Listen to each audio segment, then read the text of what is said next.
बजाते हुए, अरे बोला भंडारी और बाबा सुगड़ दिया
प्रार्थना की।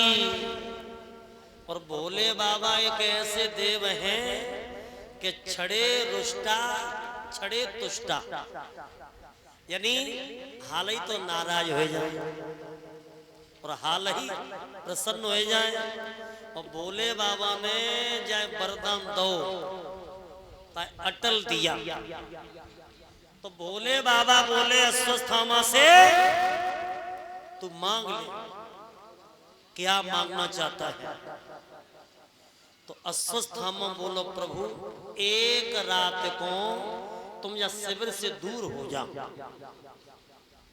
भोले बाबा तो वहां से चले गए और ये अश्वस्थामा तलवार लेकर के और शिविर के अंदर जब पहुंचा है तो क्या देखा कि द्रौपदी सो रही है और द्रौपदी के पांचों पुत्र सो रहे हैं। तो जाने विचार करो कि हो न हो कहीं जई पांचों पांडव न हो, और पांचों पांडवों के धोखे में जो द्रौपदी के पांचों पुत्र सो रहे थे, तलवार लेकर के बारी बारी से पांचों पुत्रों के सिर काट खून बहने लगा, खून की नदियां बहने लगी और पांचों पुत्रों के शीश काट करके एक दुशाला में बंद कर लिए हैं। और ये पांचों पुत्रों के शीश लेकर के कुरुपति दुर्योधन के पास में पहुंचा और दुर्योधन के पास में जाकर के पांचों शीश रख दिए और कहा दुर्योधन अब खुशी मनाओ, आज तुम्हारे पांचों दुश्मन मारे गए, 17 दिन में पांचों पांडव नहीं मर पाए और हमने एक ही रात में पांचों पांडवों को मौत के घाट उतार दिया। खुश होकर के दुर्योधन कहने लगा अश्वस्थामा, अगर तुमने पांचों पांडवों को मारा है तो और काऊ को शीश मत दिखाओ, केवल भीम को शीश दिखा, जिस भीम ने मेरी जंघा को तोड़ा था। अब भीम को शीश हो तब तो मिले, भीम को शीश हो तब तो मिले। भीम का शीश जब नहीं मिला, ढूंढने लगा तो बामे पांचों जो पुत्र थे उनमें एक भीम का बेटा भी था जिसका चेहरा बिल्कुल भीम ही जैसा था। उस बच्चे का नाम भी बता दूं, उस बच्चे का नाम था सुरतसेन। और सुरतसेन का शीश दिया और दुर्योधन ने शीश को हथेली पर रखा और दूसरी हथेली की ताकत लगाई, वो शीश चूरन बन गया। दुर्योधन की आंखों से आंसू टपकने लगे। ओरे अश्वत्थामा, अगर ये भीम का शीश होता तो आज मेरे हाथ में चूरन नहीं बनता। मुझे मालूम पड़ता है कि तूने पांचों पांडवों के धोखे में मेरे वंश का ही नाश कर दिया, तूने मेरे वंश को ही मेट दिया। लड़ाई भाई भाई की थी, लेकिन ये 12 बच्चों को तूने मारा। इन बच्चों से दुश्मनी नहीं थी।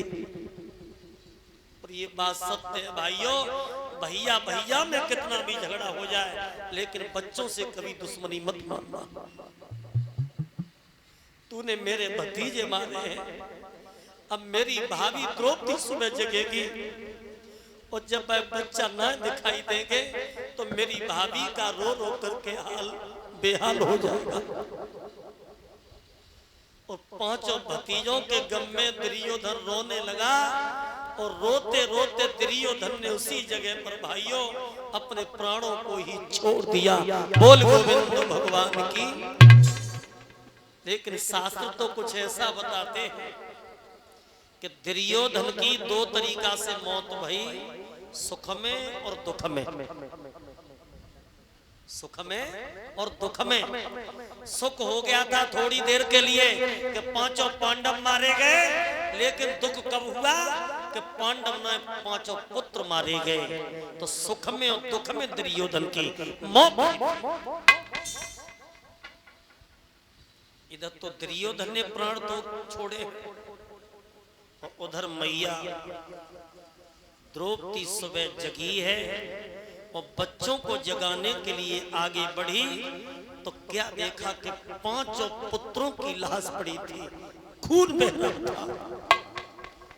जिस मां ने 5 बेटाओं की लाश देखी, एकदम भक्तों 5 पुत्रों की लाश पे गिर गई और डाहन की तरह बाल बिखेर के मैया रोने लगी। क्या हो गया मेरे लाल, क्या हो गया मेरे बेटा,